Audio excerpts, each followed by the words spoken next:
दोस्तों हमारा 17 मार्च को कक्षा 12वीं का रसायन शास्त्र केमिस्ट्री का एमपी बोर्ड एग्जाम का पेपर है। लगातार दोस्तों मैं आपको तैयारी कराते जा रहा हूं, इसलिए आपको पहले ही 2 अंकी वाले, 3 अंकी वाले, 4 अंकी वाले अति महत्वपूर्ण प्रश्नोत्तर बता दिए हैं। साथ ही आपको सिलेक्टेड वस्तुनिष्ठ प्रश्नोत्तर भी कवर करा दिए हैं। केवल आपके न्यूमेरिकल क्वेश्चन रह जाते हैं, आंकिक प्रश्न। तो यहाँ से दोस्तों आपका हमेशा आपका पेपर में एक या 2 क्वेश्चन आता है। एक ही क्वेश्चन आपका आता है, वो भी आपका 2 नंबर में आता है, शॉर्ट टाइप आता है। ओके, तो मैं आपका बात करते हैं आपके रसायन शास्त्र में 10 चैप्टर हैं, जिसमें आपका बिलियन वाला चैप्टर है। वहां से आपका हाई चांस रहते हैं, बिलियन वाले चैप्टर से सबसे ज्यादा आपके न्यूमेरिकल बनने के चांस रहते हैं। ओके, और आपका एक आध कोलास के नियम से बन सकता है, या फिर दोस्तों हम बात करते हैं तो आपका जो आपका वेग स्थिरांक वाला है वहां से आपका बन सकता है। तो मैं आपको क्या है इस वीडियो में हर टॉपिक से एक क्वेश्चन मैं आपको बताते जाऊंगा। ओके, तो आपको क्या है प्रैक्टिस करते जाना है। और आप वीडियो देखना स्टार्ट कर दिया है तो आप क्या है एक कॉपी और पेन लेकर जरूर बैठिएगा, जिससे मैं आपको क्या है हर टॉपिक का फॉर्मूला भी बताऊंगा, क्योंकि फॉर्मूला बेस्ड होते हैं। जैसे आपको फिजिक्स में मैंने आपको फॉर्मूला बताया तो फॉर्मूला बेस्ड आपका रहता है। ओके, इसी प्रकार से आपका क्या है केमिस्ट्री में फॉर्मूला बेस्ड आपके रहने वाला है। तो मैं हर टॉपिक का फॉर्मूला बताऊंगा, तो आप क्या है फॉर्मूला लिखते जाइएगा, तो आपको अपने आप फॉर्मूला सीट बन जाएगी। तब जब आप पेपर देने जाएंगे तो एक बार आपको पढ़ लेना है, तो आपका क्या है तैयार रहेगा।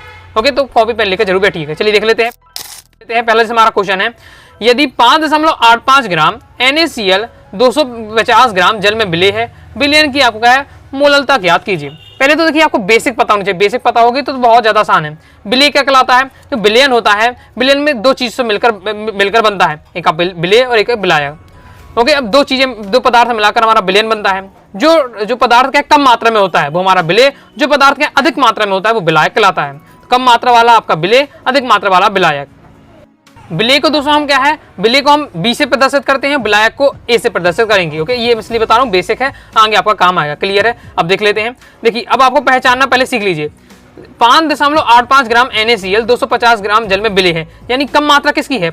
ये आपका क्या है NaCl है, तो विलेय कौन हो जाएगा? NaCl आपका क्या है विलेय है, जिसकी मात्रा कितनी है 5.85। तो विलायक कौन होगा? तो विलायक दोस्तों आपका हो जाएगा 250 ग्राम जल है, ये ज्यादा मात्रा में, तो जल आपका क्या है, जल आपका हो जाएगा विलायक। तो विलेय और विलायक को पहचानना आपको सीख लेना है। अब यहाँ आपको क्या है मोललता ज्ञात करनी है, सिंपल है, फॉर्मूला बेस्ड आपका रहने वाला। तो मोललता का कोई फॉर्मूला बनना चाहिए। तो मोललता का फॉर्मूला आपका क्या होता है? इसका आपका फॉर्मूला होता है WB गुणे 1000 बटे होता है दोस्तों आपका MB गुणे आपका होता है WA। ओके, इस प्रकार से क्या मतलब हुआ? B और A का मतलब क्या है? तो मैंने भी समझाया ना आपका, B मतलब होता है विलेय, A मतलब होता है आपका विलायक। W का मतलब है दोस्तों आपका, W का मतलब होता है भार, उसकी मात्रा। ओके, तो B यानी विलेय का भार। M यानी होता है दोस्तों आपका अणुभार, M मतलब अणुभार, B यानी विलेय, तो विलेय का अणुभार। क्लियर है? A यानी विलायक, W यानी भार, तो आपका हो जाता है विलायक का भार। क्लियर? विलायक का भार, समझ गए हम? बस अब आपको ये फॉर्मूला पता है, ये फॉर्मूला आप नोट कर लीजिए अपनी बुक में। ओके, अपनी कॉपी में नोट कर लीजिएगा। तो अब यहाँ आपको क्या वैल्यू पुट कर देनी, आपका आंसर आ जाएगा। जैसे आपका क्या है WB यानी विलेय का भार कितना दिया है, विलेय का भार यानी NaCl है हमारा विलेय। ओके, तो आप 5.85 दिया गुणे आपका हो जाएगा 1000। क्लियर है? MB विलेय का आपको क्या अणुभार बताना है। अब विलेय कौन है? NaCl है, NaCl का अणुभार निकालना है, तो आपका 58 आपका कितना आएगा 5 आएगा। NaCl का अणुभार निकालना है, NaCl का में क्या अणुभार निकालना है, तो कैसे होगा? सोडियम का होता है दोस्तों आपका 23 और आपका क्लोरीन का होता है 35.5, जोड़ेंगे आपका 58 आपका क्या आ जाएगा 5 आ जाएगा। क्लियर? ऐसे निकालना पड़ता है। तो वो हमने रख दिया 58.5। अब W यानी विलायक का आपको क्या है बताना है, विलायक की मात्रा कितनी है हमारा, तो विलायक की हमारा मात्रा यहाँ आपको रहने वाली है, कितनी दी हुई है 250 ग्राम। विलायक की कितनी है 250 ग्राम दिया हुआ ना विलायक। ओके, जल है हमारा विलायक, उसका 250 ग्राम, बस सॉल्व कर देना है। अब सॉल्व करने पर आपका है 4/10 आएगा, यानी 0.4 आएगा। अब सॉल्व करना तो आपके कैलकुलेशन आपसे बनना ही चाहिए। क्लियर है? तो मैंने आपको बेसिक समझाया, तो ये फॉर्मूला बेस्ड है, फॉर्मूला याद है, वैल्यू रखिए, आपका आंसर आ जाता है। क्लियर है? आगे नेक्स्ट क्वेश्चन देख लेते हैं, इंपॉर्टेंट रहने वाला है। शुद्ध जल की मोलरता और मोललता निकाल दिए। देखिए पहले तो आपको याद रखना, फैक्ट से याद रखना है, मतलब कि आपको ऑब्जेक्ट में आ जाता है। ओके, अब ऑब्जेक्ट में आ गया तो निकालते तो आप रहेंगे नहीं, सीधे आपको याद रखना है। शुद्ध जल की चाहे मोललता हो चाहे मोलरता हो 55.56 होती है, 55.56 होती है। 55.55 आएगा, बहुत सारा 55.5555, लेकिन क्या है 55.56 हम लिखेंगे। क्लियर है? 2 डिजिट तक आपको क्या है 5-6 लिखना है। क्लियर है? तो अब आपको निकालना आ जाता है, जैसे क्वेश्चन आ जाए 2 नंबर में तो निकालना पड़ेगा। देखिए पहले हम मोलरता कैसे है, तो जल की मोलरता का 1 लीटर जल में मोलों की संख्या निकाली हमें, क्योंकि जल का घनत्व तो 1 होता है, अतः 1 लीटर में क्या होगा, कितने 1 लीटर में कितने ग्राम होते हैं 1000 ग्राम होगा। मोलरता निकालेंगे 1000 बटे हो जाएगा दोस्तों जल का अणुभार। जल का अणुभार कितना होता है, जल आपका H2O है, तो आपका 18 आ जाएगा, क्योंकि आपका हाइड्रोजन 2 होते हैं तो 2 हो जाएगा, और आपके ऑक्सीजन होता है 16, तो 16 2 आप हो जाए 18। तो अब सॉल्व करेंगे 55.555 आएगा, 55.5 है। क्लियर है। इसी बार दोस्तों जल की हम मोललता निकालते हैं, तो मोललता में भी क्या है, 1000 ग्राम जल के मोलों की संख्या रहेगी। आणविक हमारा द्रव्यमान ये अणुभार कितना 18 रहेगा। सॉल्व करेंगे हमारा इस बार से आ जाएगा। क्लियर है। तो इस बार से आपको सीधे सिंपल लिख देना है। नेक्स्ट हम देख लेते हैं क्वेश्चन हमारा किस बार से दिया हुआ है। नेक्स्ट हमारा क्वेश्चन है, ये हमारा जो भी दिया हुआ है इसकी हमें बिलियन की नॉर्मलता, पहले तो आप सबसे पहले यही देखिए क्या निकालना है, नॉर्मलता निकालनी है। जैसे नॉर्मलता निकालनी है तुरंत आपके माइंड में आना चाहिए कि नॉर्मलता का फॉर्मूला क्या होता है। अब एक बार पढ़ लेते हैं कि बिले और ब्लैक छांटना सीख लीजिए। सो आपका NaOH की 4 ग्राम मात्रा में 500 ml बिलियन की उपस्थित है। देखिए 4 ग्राम है, ये आपका 500 ml है। ओके, आपका बिले कौन कहलाएगा, बिले आपका कहलाएगा NaOH क्योंकि 4 ग्राम है। फिर आपका क्या आ जाता है विलायक, तो यहाँ आपका विलायक क्या रहेगा, विलायक आपका यहाँ दिया बताया नहीं जा रहा है। फिर इसी तरह बिलियन बता, जो 500 ml क्या दिया हुआ, 500 सीधे बिलियन दिया है, 500 ml बिलियन में उपस्थित है, यानी 500 ml पूरा बिलियन का बता दिया, पूरा बिलियन बता दिया। ओके, और बिले अपना क्या है, बिले अपना NaOH रहने वाला है। बस आपको यहाँ सबसे पहले दिया है, अब यहाँ लिख दीजिए, दिया हेडिंग डालना है पर आप पेपर में, फिर लिखना क्या क्या दिया हुआ वो आपको लिख देना है। NaOH का भार दिया है 4 ग्राम, फिर NaOH का वाक्य तुल्यांकी भार में आवश्यकता पड़ेगी क्योंकि नॉर्मलता में दोस्तों क्या है, तुल्यांकी भार हमें चाहिए पड़ता है। NaOH का निकालेंगे तो आपका 40 आ जाएगा। तुल्यांकी भार निकालने के पहले हमें अणुभार चाहिए। ओके, तो NaOH हमारा NaOH है, सोडियम का 223 होता है, ऑक्सीजन का आपका 16 हो जाएगा, और आपका हाइड्रोजन का 1 जोड़ेंगे दोस्तों आपको आएगा 40 आ जाएगा। तो आपका आ जाता है अणुभार। ओके, अब हमें निकालना है तुल्यांकी भार। तुल्यांकी भार और अणुभार में थोड़ा सा आपका डिफरेंस रहता है। जब आपको क्या है, जो तुल्यांकी भार का फॉर्मूला होता है, तुल्यांकी द्रव्यमान का फॉर्मूला अणुभार बटे होता है आपका संयोजकता। और यहाँ आपका जो सोडियम हाइड्रोक्साइड है यानी NaOH है, इसका संयोजकता 1 होती है, तो 40/1 करेंगे तो आपका 40 ही आ गया, यानी तुल्यांकी भार भी दोस्तों आपके है NaOH का 40 रहने वाला है। आपको क्या है, अब इसके बाद हमें NaOH बिलियन का आयतन दिया है, 500 ml दिया है, लीटर में हमें यूज करना पड़ता है, तो हमने लीटर में बदल दिया। लीटर में बदलने के लिए आपको 1000 का भाग लगाना पड़ेगा, तो 0.5 लीटर आ जाता है। अब आपको है नॉर्मलता का यहाँ पे फॉर्मूला अप्लाई कर देना है। ओके, अब नॉर्मलता का फॉर्मूला क्या होता है, नॉर्मलता को हम N से प्रदर्शित करते हैं, होता है आपका फॉर्मूला WB बटे होता है आपका EB गुणे हो जाएगा दोस्तों आपका 1000 बटे हो जाएगा V ml में होता है। ओके, ml में आप ले सकते हैं। ओके, ml में है तो फिर हम ml में यूज कर सकते हैं क्योंकि हमारा ml में रहता है। ओके, हमारे लीटर में कन्वर्ट करने सकता नहीं है, बस ये फॉर्मूला है, बस वैल्यू पुट कर लीजिएगा। बी मानी बता चुका हूँ, बी मानी बिले होता है, W यानी भार, बिले का भार कितना दिया हुआ है, तो बिले का दोस्तों यहाँ भार दिया हुआ है 4 दिया तो 4 लिख दिया। ओके, इसके बाद हमारा EB क्या है, बी यानी होता है बिले, और ई मतलब होता है तुल्यांकी द्रव्यमान, तुल्यांकी भार। तो आपका बिले का तुल्यांकी भार, बिले का तुल्यांकी भार हमारा बिले का NaOH है, इसका 12 भी जस्ट मैंने आपको होता है 40 निकलने वाला है तुल्यांकी भार। अणुभार भी 40 निकलेगा और तुल्यांकी भार भी उसका 40 ही रहेगा। ओके, 1000 हो जाएगा, और आपको आयतन लिखना है। ओके, जो भी आपका दिया है, लेकिन आपको क्या है, बिलियन का आयतन लिखना है, लेकिन दोस्तों आप ml में लिख देना है, तो ml में आपका चल जाएगा। तो 500 ml हमको दिया, तो 500 हमने रख दिया, बस सॉल्व कर दीजिए, आंसर आ जाएगा। ओके, 500 दूना आपका 1000 हो जाएगा, और आपका यहाँ से 4 से कर देंगे 10 आ जाएगा, 2 बटे आपका क्या है 10 आएगा। सॉल्व कर देंगे तो आपका आएगा 0.2, 0.2 आपका आना चाहिए। देखिए 0.2 आ गया ग्राम तुल्यांक प्रति लीटर, इस प्रकार से निकालना। अब इसका थोड़ा तरीका अलग ही है, जो आपका किताबी लैंग्वेज में है, लेकिन जो मैंने आपको समझा इस प्रकार से करना है। तो फॉर्मूला अगर आप याद होगा, वैल्यू आप रखेंगे, आपका आंसर आ जाएगा। जी मैं फॉर्मूला बताते जा रहा हूँ, अपनी नोट करते जाइएगा और इसको क्या है शॉर्ट में लिखते जाइएगा ताकि आपको याद रहे। आगे मैंने आपको नॉर्मलता भी सिखा दिया है। ओके, इसके आगे देख लेते हैं। आगे नेक्स्ट हमारा इस बार से दिया है, ये आपका है द्रव्यमान प्रतिशतता निकालनी। द्रव्यमान प्रतिशतता तो सबसे ज्यादा आसान रहते हैं आपके मोललता और ये आपका ये नॉर्मलता, उनसे ज्यादा आसान है आपका। द्रव्यमान प्रतिशत में क्या होता है, किसी का प्रतिशत निकालना है। प्रतिशत निकालने के लिए फॉर्मूला आपका होता है बिले का द्रव्यमान बटे बिलियन का द्रव्यमान गुणे आपका 100 गुणे आपका होता है 100। ओके, अगर द्रव्यमान प्रतिशत भी आ जाता तो बिल्कुल आसान रहता है। देखिए द्रव्यमान मैं आपको समझा देता हूँ, द्रव्यमान प्रतिशत वीडियो लंबा हो सकता है, बस आपको अगर देख लेते हैं तो फिर अलग से आपको पढ़ाना नहीं पड़ेगा, मेरे साथ आपकी तैयारी होती जा रही है। द्रव्यमान प्रतिशत यानी होता है बिले का द्रव्यमान, बिले का द्रव्यमान, और आपका होता है आपका बिलियन का द्रव्यमान। ओके, बिलियन का द्रव्यमान, और गुणे होता है आपका 100। क्लियर है। ओके, शॉर्ट में आप लिख दिया, इतना समझदार है आप। क्लियर है, ये आपका होता है, यह फॉर्मूला आपको याद होगा, बस आपसे बन जाएगा। चलिए देख लेते हैं। देखिए अब क्वेश्चन आपके इस प्यार से दिया है, यदि 22 gram benzene 112 gram carbon tetrachloride घुली है तो आपको बेंजीन और कार्बन टेट्राक्लोराइड के द्रव्यमान का प्रतिशत ज्ञात करना है। तो पहले तो आपको पता होना चाहिए बिलियन, हमें यहाँ बिलियन का द्रव्यमान नीचे लिखना पड़ता है, तो बिलियन का द्रव्यमान निकालना है। तो बिलियन का द्रव्यमान कैसे निकालेंगे, तो बिलियन बनता है, कैसे बनता है, बिले और बिलायक, बिले और बिलायक मिलकर के बिलियन बनता है। तो बिले हमारा कौन है, यहाँ आपका बेंजीन है, बिलायक कौन है हमारा कार्बन टेट्राक्लोराइड है, बस दोनों को जोड़ देना। 122 प्लस हो जाएगा 22 ग्राम, यानी 144 ग्राम हो जाएगा हमारा बिलियन का द्रव्यमान। तो ये निकाल लिया बिलियन का द्रव्यमान। अब हमें यहाँ क्वेश्चन में बेंजीन और कार्बन टेट्राक्लोराइड दोनों का द्रव्यमान प्रतिशत निकालना है। तो पहले हम बेंजीन का निकालते हैं। तो बेंजीन का निकालेंगे तो बेंजीन का द्रव्यमान बटे बिलियन का द्रव्यमान गुणे आपका 100 हो जाएगा, इसी फॉर्मूला से। ओके, बस वैल्यू पुट रख दीजिए, आंसर आपका आ जाएगा। ओके, इस वजह से कार्बन टेट्रा क्लोराइड का हमें क्या है द्रव्यमान प्रतिशत निकालना है, तो कार्बन टेट्रा क्लोराइड का द्रव्यमान बटे बिलियन का द्रव्यमान गुणे आपका 100 हो जाएगा। ओके, जिसका भी निकालना है उसका हमें द्रव्यमान रखना है, नीचे हमें बिलियन का द्रव्यमान रखना है, गुणे आपका 100 कर देना है। 100 क्यों करें? प्रतिशत आप जानते हैं, तो आपने मैथ में पढ़ा होगा, प्रतिशत निकालने के लिए हमें क्या गुणा 100 करना ही पड़ता है, तो आपका आ जाएगा। क्लियर है? आगे देख लेते हैं। ये आपका जो क्वेश्चन है प्रीवियस पेपर में क्वेश्चन आ चुका है। ओके, रिपीट हो सकता है, पढ़ के रखिए, इस टाइप का आ सकता है। लेकिन निकालना क्या है उसकी हम बात करते हैं। पराशरण दाब हमें ज्ञात करना है। जब भी कोई भी क्वेश्चन देख ले तो ये आप देख लीजिएगा कि निकालना क्या है, क्योंकि जो आपको निकालना है उसका फॉर्मूला पता होगा, आप सब बन जाएगा। सीधे लिखा हुआ पराशरण दाब यहाँ ज्ञात कीजिए, पराशरण दाब ज्ञात कीजिए। पराशरण दाब का फॉर्मूला याद होना चाहिए भैया, तो पराशरण दाब का फॉर्मूला ये आपका लिखा हुआ है। पराशरण दाब को पाई से हम व्यक्त करते हैं, तो ये आपका फॉर्मूला होता है। ओके, ये आपको फॉर्मूला नोट कर लीजिए अपने अलग से। ओके, ये आपका पराशरण दाब का फॉर्मूला है। क्लियर है? अब आपको क्या है, हमेशा पेपर जिस तरीके से लिखना चाहिए उसी तरीके से आपका ये दिया हुआ है, तो बस इसी तरीके से वो लिखना है। सबसे पहले आपको लिखना है दिया है, क्या क्या दिया हुआ है, आपको क्या है विलय विलायक को पहचानना सीखना है। देखिए, ग्लूकोज के 5% विलयन का 25 डिग्री सेल्सियस से पराशरण दाब ज्ञात करना है।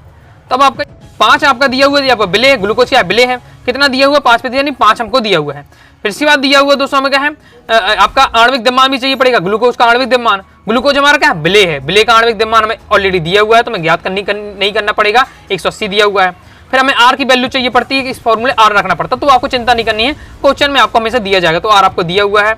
ओके, इसके बाद हमारा क्या है, आपका कितना दिया हुआ है, हमारा आयतन 100 ml है, लीटर में चाहिए पड़ेगा, तो हमने उसका है अब लीटर 100 ml को क्या लीटर बदलेंगे, 0.1 हमारा लीटर आ जाएगा। बस वैल्यू में पुट करना, हमारा आंसर आ जाएगा। तो मैंने आपने क्या सीखा यहाँ कि आपको यहाँ फॉर्मूला इससे से क्लियर होना चाहिए। ये कैसे पता चला कि 100 ml लिखा तो है नहीं, 5% बिलियन लिखा हुआ। ओके, प्रतिशत भी लिखा है कि इतना प्रतिशत है, तो आपका 100 ही ml माना जाता है। ओके, तो इस प्रकार से आपको समझना पड़ेगा। आगे देख लेते हैं, नेक्स्ट हम क्वेश्चन देख लेते हैं। ये इंपॉर्टेंट रहने वाला इस टाइप का आ सकता है, ये भी फॉर्मूला बेस्ड आपका रहने वाला है कि आपका देखिए फॉर्मूला पूछा क्या जा रहा है, यूरिया का अणु द्रव्यमान ज्ञात कीजिए। आपका मोलर द्रव्यमान आ सकता है, अणु द्रव्यमान, तो अणु द्रव्यमान का फॉर्मूला पता होना चाहिए। मैंने आपका अणु द्रव्यमान का फॉर्मूला कहा जाए, या दोस्तों इसे हम कह सकते हैं आपका किसका फॉर्मूला, ये आपका हो सकता है हिमांक अवनमन का भी फॉर्मूला। ओके, तो ये इसी आपका बनेगा। तो ये आपका दिया अणु द्रव्यमान का फॉर्मूला, तो इसे आपको याद कर लेना, इसे आप नोट कर लीजिए। अणु द्रव्यमान आता है एमबी का फॉर्मूला, ये आपका रहने वाला है 1000 kf अवनमन। डब्ल्यू में आपको होता है बी, यानी आपका होता है आपका विलय, तो विलय का आपका भार। फिर आपका है डेल टी एफ, यानी इसका मतलब होता है दोस्तों आपका, तो ये हमारा डेल टी एफ मतलब होता है हमारा हिमांक अवनमन दिया हुआ। ओके, और हमारा क्या है डब्ल्यू ए मतलब विलायक होता है, विलायक का भार दिया है। क्लियर है? और की आपकी वैल्यू में क्या है क्वेश्चन में आपको दी जाएगी। क्लियर है? 30 मार्क्स से हमारा रहने वाला है। बस अब आपको क्या है क्वेश्चन में सब दिया हुआ ये निकाल लीजिए। लिखा हुआ है कि एफ की वैल्यू दी हुई है, और हमारा देखिए यूरिया क्या है हमारा 4 ग्राम है, इसलिए यही हमारा क्या कहलाएगा 4 ग्राम यूरिया है, इसलिए यही हमारा क्या विलय कहलाएगा, तो विलय का लिख लिया हमने, भार दिया है 4 ग्राम। ओके, और हमें इसके साथ ही हिमांक अवनमन दिया है, हिमांक अवनमन लिख लिया है। विलायक दिया है, विलायक हमारा क्या 100 ग्राम जल है, तो हमारा जल भी दिया हुआ है। बस एमबी में ज्ञात करना है, सब कुछ दिया हुआ है, बस फॉर्मूला याद है, वैल्यू पुट करेंगे आप, इतना कैलकुलेशन करेंगे आपका आ जाएगा आराम से। ओके, बस थोड़ा आपको क्या है सबकी इकाई जरूर याद करना है, जो आपका अणु द्रव्यमान निकलता है ग्राम प्रति मोल में निकलेगा। ओके, इस प्रकार से आपको निकालना है। ओके, ये मैंने आपको बस यहाँ आपको मैंने पहचानना कि डब्ल्यू बी क्या है आपका। ओके, आपका डेल टी एफ क्या है, डब्ल्यू ए क्या है, डब्ल्यू बी क्या है, तो वो मैंने आपको समझा दिया है। नेक्स्ट क्वेश्चन देख लेते हैं। नेक्स्ट भी सेम यही फॉर्मूला यूज हुआ है, तो इसे फॉर्मूला अपने क्या है फॉर्मूला सीट में से भी नोट कर लीजिएगा। ओके, अणु द्रव्यमान का आपका फॉर्मूला है। इसके बाद नेक्स्ट देख लेते हैं। नेक्स्ट हमारे इस प्रकार से दिया है, इसमें 2 चीजें हमें ज्ञात करनी है। पहला हमें हिमांक अवनमन की गणना करनी है, दूसरा हमें हिमांक की बस की गणना करनी है। हिमांक अवनमन, दूसरे में हिमांक की गणना करनी है। पहले हिमांक अवनमन देखते हैं, तो यही फॉर्मूला है, सेम यही फॉर्मूला है। बस कैसे आपको देखिए, ये आपका जो रखा हुआ हिमांक अवनमन है, तो जब इसको भी निकालना तो उसको मिस साइड भेज सकते हैं, इसको इस साइड भेज सकते हुए, तो यही हमारा क्या हिमांक अवनमन का फॉर्मूला बन जाएगा। ओके, तो इस प्रकार से रहेगा, क्योंकि ये आपका यहाँ जा सकता है, इसको यहाँ भेज देंगे तो हमारा क्या हिमांक अवनमन का फॉर्मूला बन जाएगा। तो आप देख सकते हैं वही फॉर्मूला जो आपका ये फॉर्मूला, तो वही फॉर्मूला आपका रहने वाला है। बस आपको यहाँ वैल्यू पुट करनी है, सब कुछ की आपकी वैल्यू यह दी है। विलय का हमें भार दिया हुआ है, विलय हमारा एथिलीन ग्लाइकॉल है। ओके, तो 45 ग्राम दिया हुआ है। विलय का अणुभार भी दिया हुआ है। ओके, अब आपका अणुभार आपका कितना लेने वाला है, तो अणुभार आपको दिया नहीं है, तो अणुभार आपको विलय है आपका, तो विलय का है एथिलीन ग्लाइकॉल है, फॉर्मूला दिया है हमें C2H6O2 है। ओके, ये हमारा फॉर्मूला है, तो इससे हमें क्या है अणुभार हम निकाल सकते हैं। ओके, अगर आपसे नहीं बनना तो मैं सिखा भी देता हूँ आपको। एक कार्बन आपके कितने 2 हैं, एक कार्बन का कितना होता है 12 होता है, 2 का कितना होगा 12 दूनी 24 हो जाएगा। ठीक है, क्लियर है। हाइड्रोजन 6 है, हाइड्रोजन का 1 होता है, बाकी 6 होगा, तो 6 गुणा 1 में करेंगे तो 6 ही आएगा। और आपका क्या ऑक्सीजन कितना होता है, ऑक्सीजन का होता है दोस्तों आपका 16, और 16 का 2 है लेकिन आपके अणु, तो 16 दूनी 32 हो जाएगा। जोड़ दीजिएगा 6 2 आपका 8, 4 आपका हो जाएगा 12, 1 आपका हासिल आ जाएगा, तो हो जाएगा 4 5 6 तो 62 आ रहा, तो 62 आपका हो रहा है। इस प्रकार से आप निकालना पड़ेगा। ओके, दिया नहीं है, हमें निकालना पड़ेगा क्योंकि फॉर्मूला उसकी बल्दी में दे दिया है। बिलायक का भार दिया हुआ है, तो हमें बिलायक का भार दिया है 600 ग्राम, क्या जल है, जल हमारा बिलायक है 600 ग्राम दिया, सब वैल्यू दी है, वैल्यू पुट करेंगे हमारा आंसर आ जाएगा। क्लियर है, बस फॉर्मूला बेस आपका सब रहने वाला है। देखिए दूसरा हमारा है हिमांक की गणना कीजिए। हिमांक की गणना कैसे की जा सकती है, तो हमें इसमें क्या करना पड़ता है, हिमांक की गणना करने के लिए हमें ओके हिमांक की गणना यानी किसके हिमांक की, बिलियन के हिमांक की गणना करनी है। तो बिलियन के हिमांक की गणना करने के लिए हमें क्या करना पड़ता है, जो हमारा जल का हिमांक होता है, जल का हिमांक जैसे आप जानते हैं 0 डिग्री सेल्सियस होता है, लेकिन हमें केल्विन में बात होती है, तो केल्विन में हम निकालेंगे 0 डिग्री सेल्सियस बराबर होता है आपका 273.15 केल्विन। ओके, तो हमें बिलियन का हिमांक निकालने के लिए जल के हिमांक में से हमें हिमांक अवनमन को घटा देना पड़ता है, बस इस बार से रहेगा। तो जल का हिमांक कितना होता है ये जानते ही हैं, फिक्स है 273.15 केल्विन होता है। और भी हमने क्या हिमांक का अवनमन निकाला ही है इस बिलियन का, तो यह 2.25 केल्विन निकला है, बस इसमें से घटा देना तो हमारा बिलियन का हिमांक आ जाएगा। तो इस बार से आपका रहने वाला है। क्लियर है, और ये फॉर्मूला से आपके दोनों क्वेश्चन सॉल्व हुए तो आपको तैयार करके रखना है। आगे नेक्स्ट देख लेते हैं, ये भी आपका फॉर्मूला बेस्ड है। ओके, जिसमें हमें निकालना क्या है, बिले के मोलर द्रव्यमान की गणना करनी है, मोलर द्रव्यमान की गणना करनी है। यहाँ क्वथनांक वाला, ये आपका थोड़ा आपका हिमांक वाला था, अभी अब थोड़ा क्वथनांक वाला आ गया है। जो दिया हुआ सब सेम इसी बार से पेपर में आपको बिल्कुल स्पष्ट लिख लेना है। अब आप लिख लेंगे क्या क्या दिया है, तो फिर आपको फॉर्मूला जो आपको याद होगा, फॉर्मूला वैल्यू पुट कर देंगे, आपका आंसर आ जाएगा। देखिए यहाँ से देख सकते हैं, पहले बेंजीन का क्वथनांक हमें दिया हुआ है, तो बेंजीन का हमने क्वथनांक लिख लिया है। जैसे जैसे दिया जाए उसी क्रम में आप लिखते जाइएगा। 1.80 ग्राम आवासशील बिले को 90 ग्राम, तो यहाँ पर देखिए बिले बोला गया 1.80 ग्राम आपका आवासशील बिले है, यानी हमें बिले का भार भी दिया है 1.80, वो हमने लिख लिया। तो बिलायक दिया हुआ हमें, देखिए 90 ग्राम बेंजीन में घोलते हैं, 90 ग्राम बेंजीन घोलते हैं, यानी बेंजीन की मात्रा ज्यादा है, यानी बिलायक है। बिलायक का भार हमें 90 ग्राम दिया हुआ है। क्लियर है, वो हमने रख लिया है। इसके बाद हमें क्या है, मोलर क्वथनांक स्थिरांक दिया हुआ है आपका, तो वो हमने इसकी वैल्यू रख दी। केबी हमको दिया हुआ है, तो केबी की हमने वैल्यू रख ली है, ये हमको दिया हुआ है। हमें निकालना क्या है, तो बिले का हमें क्या निकालना है, मोलर द्रव्यमान। बिले का हमें मोलर द्रव्यमान की गणना करनी है, जिसे हम बोलते हैं एमबी, इसकी गणना करनी है। ओके, इसके जब हम फॉर्मूला रखेंगे तो क्वथनांक उन्नयन हमें रखना पड़ेगा, क्वथनांक उन्नयन चाहिए। क्वथनांक उन्नयन कैसे निकालते हैं, बस सेम क्या करते हैं, बिलियन के क्वथनांक में से हमें क्या करना पड़ता है, किसके क्वथनांक को घटाना पड़ता है, बिलायक के क्वथनांक को हम घटा देते हैं, हमारा क्या है आपका क्वथनांक उन्नयन आ जाता है। देखिए हमने यहाँ घटा दिया है, ये हमारा मोलर द्रव्यमान का फॉर्मूला होता है। क्वथनांक के सेंस में आपका क्या है, मोलर द्रव्यमान का ये फॉर्मूला होता है। बस हमने जो भी वैल्यू सब निकाली वो पुट कर दिए और सॉल्व कर दिया, आंसर हमारा आ जाता है। ओके, इस प्रकार से आपको निकालना है। क्लियर है, आगे देख लेते हैं। लाइक और शेयर ठोक दीजिए, महाकाल का दबा के लाइक और शेयर ठोक दीजिए। पूरा साल मेहनत करता हूँ आपके लिए बेटा, ऐसा नहीं चलेगा, ऐसा नहीं चलेगा। आगे नेक्स्ट देख लीजिए, ये भी आपका सिंपल लेने वाला है। कोलास के नियम से आपका क्वेश्चन बना है। BaCl2 के जलीय विलयन की अनंत अनुता पर मोलर चालकता ज्ञात करनी है, और जबकि Ba2 पॉजिटिव की आयन और Cl नेगेटिव की हमें क्या है आयनिक चालकता क्रम से हमें दी हुई है। बिल्कुल सिंपल होता है। जो आपका कोलास का नियम क्या कहता है, कोलास का नियम कहता है अगर हमें किसी भी अनंत अनुता पर क्या है मोलर चालकता ज्ञात करनी है, तो उसके जो घटक है उनकी मोलर चालकताओं का हम क्या करते हैं, आयनिक चालकताओं का क्या है अगर योग कर देते हैं, तो वही क्या है उस विलयन की अनंत अनुता पर मोलर चालकता होती है। कोलास का नियम होता है, तो वही हमने यहाँ लिखा कोलास के नियम से। इसकी हमें क्या है BaCl2 की जलीय विलयन की अनंत अनुता पर मोलर चालकता ज्ञात करनी है, तो इनके जो घटक है आपका Ba है और Cl2 है, इनको क्या है इनके जो आयनिक चालकता उनका योग कर देना है। तो सिंपल रहने वाला है। देखिए हमें क्या है आपका Ba की कितनी दी हुई है, तो Ba2 पॉजिटिव की दी है आपका 127.30, वो लिख दिया हमने। फिर इसी बार से मैं क्लोरीन की दी है, तो आपकी क्लोरीन कितनी दी है 76.34 दी है। लेकिन आप यहाँ देखिए क्लोरीन के 2 अणु हैं, क्लोरीन के 2 अणु है, इसलिए इसमें 2 का गुणा करना पड़ेगा। जितने अणु है उतना हमें गुणा भी करना पड़ता है। जो आपका Ba है वो तो एक ही है, तो कोई दिक्कत नहीं है। लेकिन यहाँ आपका जो क्लोरीन है 2 अणु है, 2 का गुणा करके किया गया है, फिर जो आपका सॉल्व कर दिया गया आपका आंसर आ जाता है। नेक्स्ट देख लेते हैं, बेग स्थिरांक से आपका किस प्रकार से क्वेश्चन बन सकता है। यहाँ आपका दिया हुआ है SO2Cl2 की अपनी प्रारंभिक मात्रा में आधी मात्रा में वियोजित होने में 60 मिनट का समय लगता है। देखिए ऐसा आपका क्या है, हम अर्धायु काल जानते हैं ओके, कि अपनी मात्रा में जो उसकी प्रारंभिक मात्रा में आधा होने में जो समय लगे वो आपका अर्धायु काल लगलाता है। यानी हमारा 60 मिनट क्या है, 60 मिनट हमारा दिया अर्धायु काल। T1/2 से हम क्या है अर्धायु काल को प्रदर्शित करते हैं, 60 मिनट दिया हुआ है ओके। अगर मिनट में भी आप यूज कर सकते हो, चाहे तो सेकंड में भी आप लिख सकते हैं, लेकिन आपको जब इकाई लिखेंगे सेकंड में अगर आप सॉल्व करना है तो सेकंड आपको इकाई लिखनी पड़ेगी, मिनट में सॉल्व करें तो मिनट आपको यहाँ इकाई लिखनी पड़ेगी। यदि ये प्रथम कोटि की है अभिक्रिया, ये प्रथम कोटि की है, तो हमें वेग स्थिरांक गणना करनी है। क्वेश्चन आंसर पढ़ाते समय मैंने आपको समझाया था कि आपको दोस्तों याद रखना है प्रथम कोटि की अभिक्रिया के लिए वेग स्थिरांक, प्रथम कोटि की अभिक्रिया के लिए वेग स्थिरांक, ये फॉर्मूला आपको याद रखना है, ऑब्जेक्ट में आ जाता है। तो ये आपका फॉर्मूला होता है, ये आपका फॉर्मूला होता है, याद भी आपको रखना है। तो ये हमारा फॉर्मूला है, बस इसमें वैल्यू पुट कर देना। समय बस चाहिए हमको, केवल के बस इसमें समय चाहिए, समय ना 60 मिनट दिया है। सेकंड में आपको निकालना तो 3600 आपका सेकंड हो जाएगा, वैल्यू रख देते हैं आपका आंसर आ जाता है ओके। ठीक है। अब ये हमने सेकंड में कन्वर्ट करके लिखा तो यहाँ आपकी वैल्यू सेकंड में आपकी आ रही है। क्लियर, सेकंड इनवर्स आपकी ये वैल्यू हो रही है, मतलब जो आपकी इकाई होती है वो रख रहे हैं। नेक्स्ट सेकंड वाला देख लेते हैं, सेम वही आपका क्वेश्चन इसमें भी आपको रहने वाला है कि किसी पदार्थ का विघटन प्रथम कोटि की अभिक्रिया का पालन कर रहा है यदि अभिक्रिया का अर्धायु काल में 35 मिनट है, दर स्थिरांक की गणना करनी है। अर्धायु काल में क्या है 35 मिनट दिया हुआ है, दर स्थिरांक की ज्ञात करनी है। फॉर्मूला हमारा वही होता है आपका जो अभी बताया, प्रथम कोटि की अभिक्रिया के लिए दर स्थिरांक का फॉर्मूला आपका क्या होता है कि इक्वल टू होता है 0.693 बटे होता है आपका अर्धायु काल। ओके, बस वैल्यू रख दीजिए। अब देखिए हमने जो अर्धायु काल है मिनट में यूज कर रहे हैं तो हमारा जो आंसर देखिए मिनट इनवर्स में है। यहाँ भी हम क्या अगर 60 मिनट का यूज करते तो आपको मिनट में आपको लिखना पड़ता, सेकंड में हमने बदल लिया तो फिर सेकंड इकाई लिखी, तो ये है आप तो आप मिनट में आप सॉल्व कर दीजिए, सेकंड में भी आप कर सकते हो। तो इस बार से अब हो जाता है, तो ये सिंपल आपका रहने वाला है, तैयार करके रखना है। तो इस बार से जो आपके सिलेक्टेड आपके न्यूमेरिकल थे मैंने आपको यहाँ प्रैक्टिस कराई है। बाकी भी आपको जो न्यूमेरिकल आते हैं अक्सर आपके बहुत हाई चांस रहते हैं 2 ही नंबर में शॉर्ट टाइप के हैं, तो मैंने आपको लगभग शॉर्ट ही टाइप वाले आपके बताए हैं। जितने मैंने आपको बताया सब फॉर्मूला बेस्ड है, तो आपको एक लिस्ट जरूर बना लेना है और सभी फॉर्मूला आपको लिख लीजिएगा और उनको प्रैक्टिस करके आपको अपनी तरफ से जरूर देखना है। ओके, साथ ही आपका जैसे मोल प्रभाज वाला टॉपिक है और पार्ट्स पर मिलियन वाला टॉपिक है, तो उस टॉपिक से भी आपको क्या है एक आपको न्यूमेरिकल उससे भी प्रैक्टिस कर लिए, तो लगभग आपके सभी टॉपिक के आपके क्या है न्यूमेरिकल आप सीख जाएंगे। मैंने आपको फॉर्मूला याद होगा तो आप आसानी से कर पाएंगे। तो अभी आपको वीडियो पसंद है लाइक करके सब्सक्राइब भी कर दीजिएगा। साथ ही टेलीग्राम चैनल व्हाट्सएप चैनल को ज्वाइन कर लीजिएगा। डाउट आता है कारण से आप जरूर पूछिएगा। मिलते हैं दोस्तों नेक्स्ट वीडियो में, तब तक के लिए बाय बाय।